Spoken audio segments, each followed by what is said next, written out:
Andrew McCART, IFL TV, proudly sponsored by Everlast. I'm here with Jamie Moore. You've just opened up your amateur gym here, one more round. Let me just have a look at the badge there. I'll zoom in. Now my first question is, how did you come up with that name? Do you know what, Nigel Travis, he's the best at everything. He came up with the name, and he sort of stuck. So, but it's really it's Warden ABC.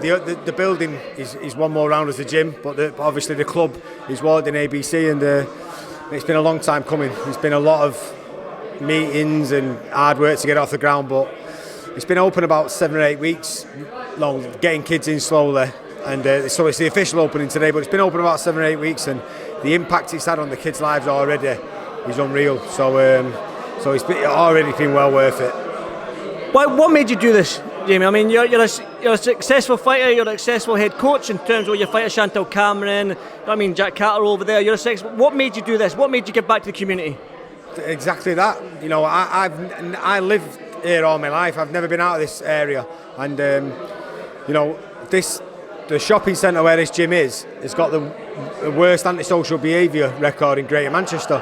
So, I didn't like what I was seeing. All the kids, they haven't got anywhere to go. An amateur boxing club opened up when I was 13, a couple of miles from my house, and I know the impact that had on my life. So I was thinking, if we open an amateur boxing club in this area, I know the impact it'll have on their lives.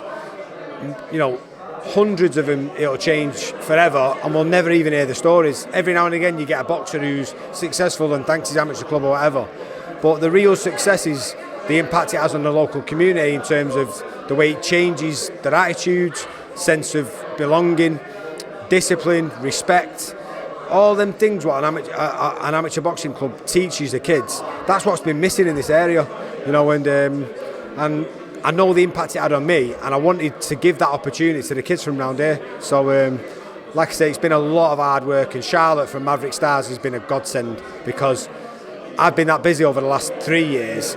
It'd have been near on impossible for me to get this off the ground.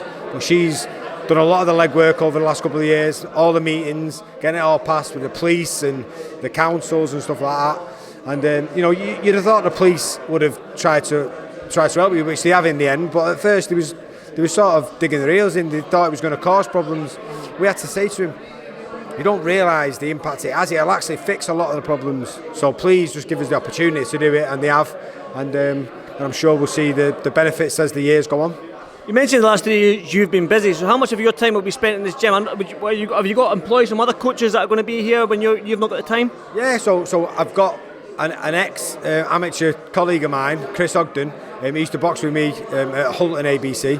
He's the head coach here. Danny Wright, who is an ex-pro, he had to retire early, so he's coaching the younger kids, who then feed into the older class. So like I say, it's brand new. It's still sort of really embryonic stages, really, but we're 7 or 8 weeks in, and it's going really well. And because of the situation, we've had to limit the numbers, so we've had to do 3 classes instead of 2. But the classes have been full every time, and we're limited to 20 numbers each one, and they've been full every time. So that's 60 kids' lives what have been changed in the long run up to now, which never would have happened if this gym hadn't have opened. So it's been better than I actually thought it was going to, because some of the stories we've heard about the kids, especially after all these lockdowns and stuff, lots of them was registering on to come, and then was cancelling on the day, and the parents was sending messages saying, listen, they're really anxious, or they're nervous, they can't, it's lockdowns have caused problems with them. So we've ended up going back to them and saying, listen, please speak to him. Why don't we bring him in on a day when not everyone is in? We've asked coaches to come in and do one-on-ones with him to try and build the confidence at first to get him back in, and at least 7 of them up to now who would have never come, who would have walked away, we've actually got them in, done a couple of sessions with them, and now they're in with the normal classes. So just little things like that just makes it all worthwhile for me. It's been 5 years of a lot of hard work, but just seeing little things like that, I sat behind the counter the other day just watching all the kids come in. I was close to tears going, this is just amazing, you know what I mean? They're coming in, they won't even understand the way it impacts their life, but I know the effect it has. Can you get another future world champion at this gym? Is that what the dream is, to get one of these kids to give it their all and you coach them to that world title, British title, whatever it may be? Is that one of the dreams of yours? I don't care if I coach them. I just want to know that it happened. If they come here and then they go on to be a world champion, then what a story that is. And I'll just be happy that I'll sit there and go, do you know what? We set that up and gave them a platform. Don't forget, it won't be down to us. That'll be down to their discipline, the dedication, their ability. But we give them the platform to do it off. So that the satisfaction that'll give me. But like I say, it's not just about that. It's about the impact it has on the hundreds of other people. You never hear that story, yet it still has the same type of impact because they take the lessons from these amateur boxing clubs through the rest of their life.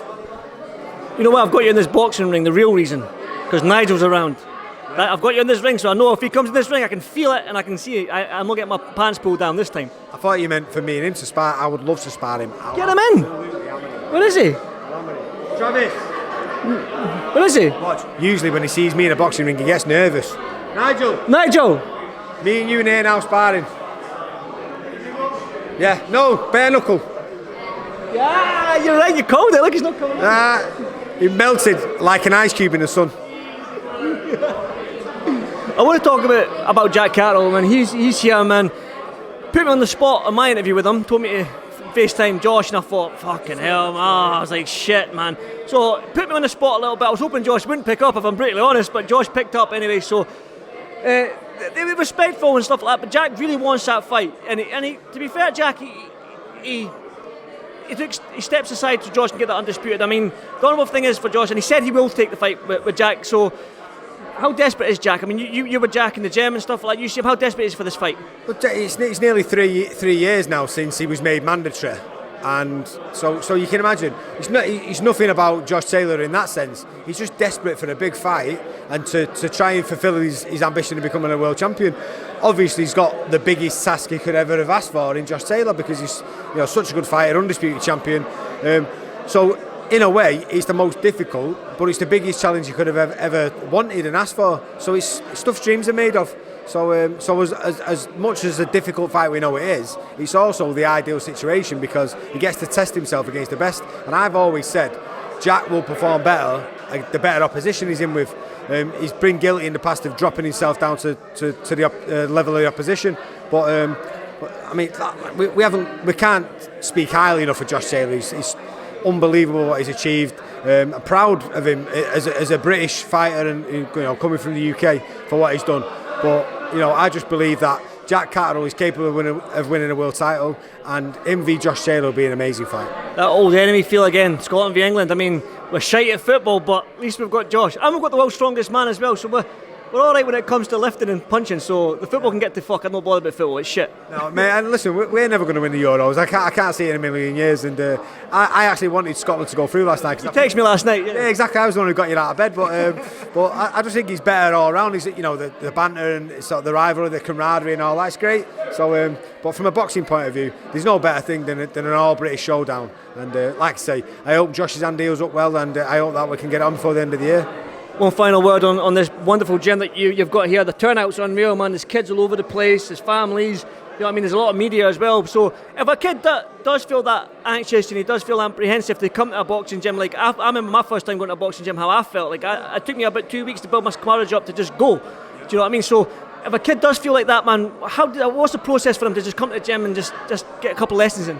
Well, like you just said there, Andy, how nerve-wracking it is to come in a boxing gym anyway. So because of the situation what's just happened with these lockdowns and stuff, they're struggling even more. The process is basically get on Instagram or get on Twitter, go onto the Walton ABC account, send them a direct message, explaining the situation, whatever it is. So if you just want to come and turn up, brilliant, just tell them you're interested and they'll get you in. If you're struggling, it's all very private. Send them a message saying, listen, I'm a bit quiet, I'm struggling with confidence, whatever.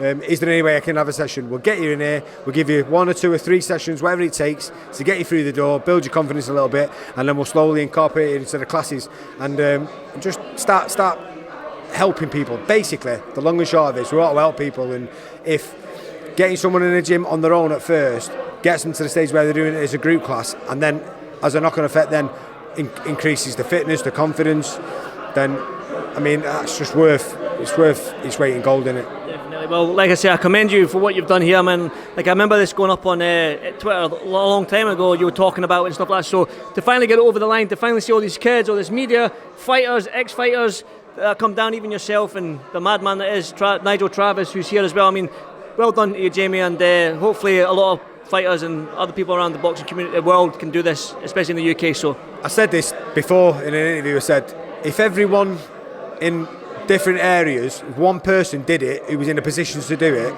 then this country and the world would be a better place, wouldn't it? You know, we're giving, you know, sending the lift back down. You know, try and help people who are less fortunate than you, and then in the long run, the world would be a better place. But you know, I just think in 100 years' time, I want this to still be here, and I want people. You know, look at Collyhurst and Moston. That's been here over 100 years, and the amount of people's lives that's changed. Is, you know, people are still talking about it now. I want that to be this place as well, you know. Jim, in Edinburgh, Leaf Victoria has been there 100 years as well. So exactly, I want people to be talking about this in the long run, like they do places like that. There's a sign as you walk in, so it's in. You go to the left to the boxing gym, to the right to the youth club, just the general youth club. So I'll put a sign on there. It's a quote from Afterlife, and it says, "Old men plant trees, the shade of which they'll never see." Good people do things for other people. That's it at the end. And I wanted it there so that it doesn't have to be about a boxing thing. It's just general. Just do something nice for somebody else, and the world will be a better place. Well, that's a perfect way to end this. Jamie, as always, it's a pleasure to talk to you, and for the next time. Cheers, mate. Thank you very much, mate. Thank you.